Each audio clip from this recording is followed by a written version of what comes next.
the assets, has investment plans with them. And they're supposed to keep to those plans certain conditions precedent, which they signed on to. We as a ministry, our role is now to provide leadership, guidance and direction to the sector. We are watching. But then there are the consumers. The consumers themselves are the ones that hold the key. The consumers will now demand that there must be value for what is provided, because they will be paying for services not from government that you can say, as they say sometimes, government business is not anybody's business. Now you know that these are the owners who operate in Abuja Distribution Company. So we have all those in place, and there will be regular, very, very regular interface between the government institutions and the operators of the sector. How important is alternative power technology in our bid to find lasting solutions to the problems in the power sector? We've sold these assets. We now have 10 integrated power plants. Now these integrated power plants, most of them are about 80-90% completed. Mr. President commissioned Geregu 2 and commissioned Amotosho 2. We have other ones coming forward for commissioning, Olorun Shogo, Ihovo, Saple, and so on. These ones have also been offered for sale. This first set of assets that we sold, government did not sell them for money. Government sold them to settle this issue of about 47,000 workers. Let's give them their due, let them go. So most of them some will still come back, but others will go and start businesses and so on. The next set assets will be sold and also again reinvested into the power sector, in hydros, in other power projects. So alternative, yes, we are looking at reinvesting these sales. First one into labor, this second investment is into more generation capacity for the power sector. Into transmission. You know, transmission is the middle stream between generation and distribution.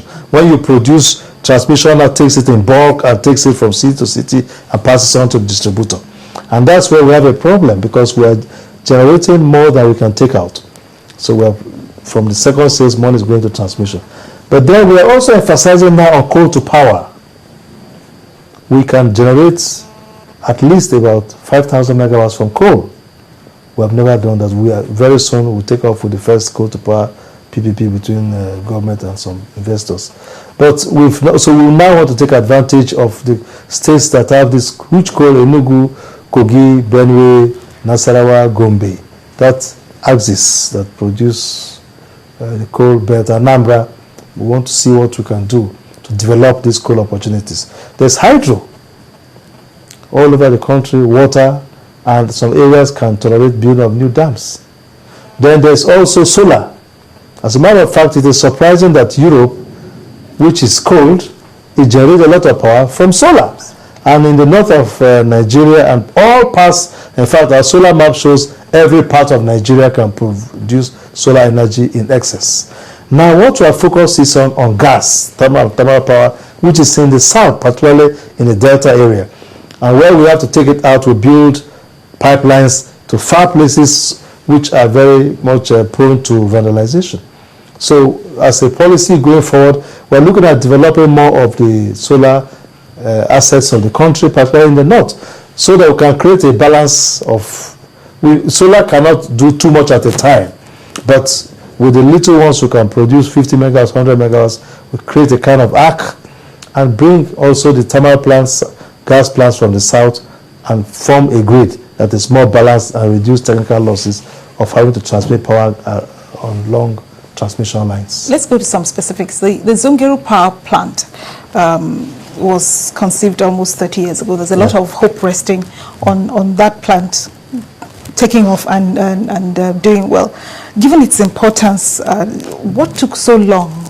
Well, what took so long? You know, government designing, redesigning, going for one, changing the sites and so on, indecision of one type or the other. And perhaps we're coming back to the question of courage and determination to take decisions that are critically important to the country. And I think that's what happened, because when the president said, no, too much talking, this project must take off. And the others were given, so it has taken off.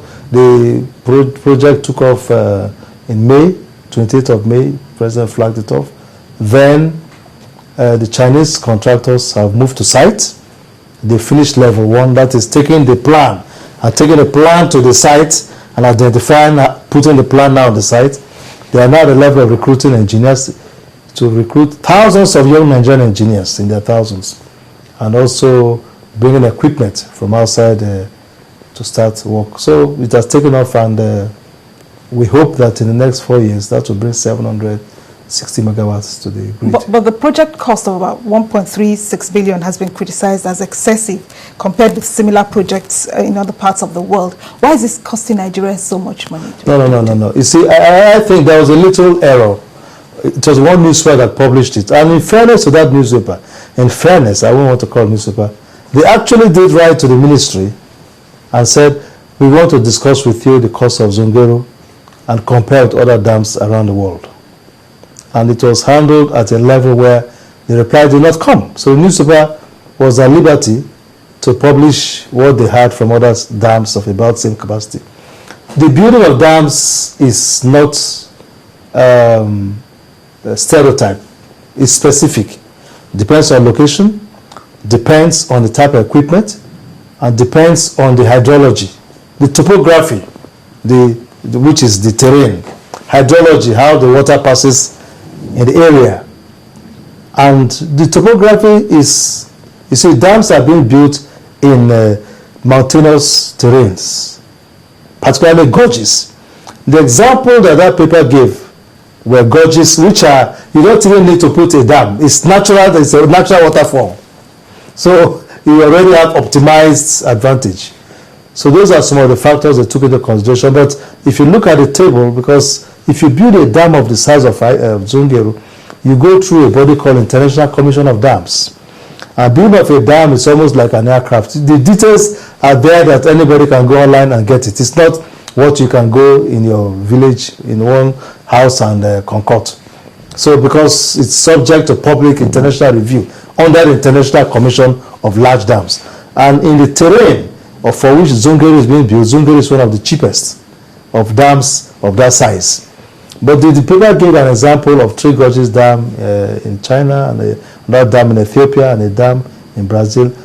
Unfortunately for that newspaper, maybe they are novices, they are not dam engineers like myself. Those places are gorges, which are the best sites for building dams. We don't have many gorges in Nigeria. We have a Kiri Gorge in Oyo State, but not many gorges. But we have terrains that are good for dams. The gorges are natural dams.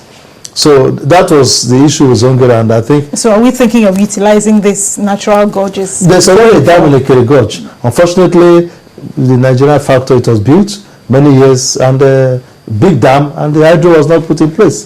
The hydro generated electricity. That's one of the things that are now on the table, and we're trying to make sure that all the small dam, medium dams, which were built 10, 25 years ago, 30 years ago, that we never used the hydro potential, we are now working to put hydro. How many of those are there all over the country? We have in Nigeria about 260 dams, of which different capacity and different sizes.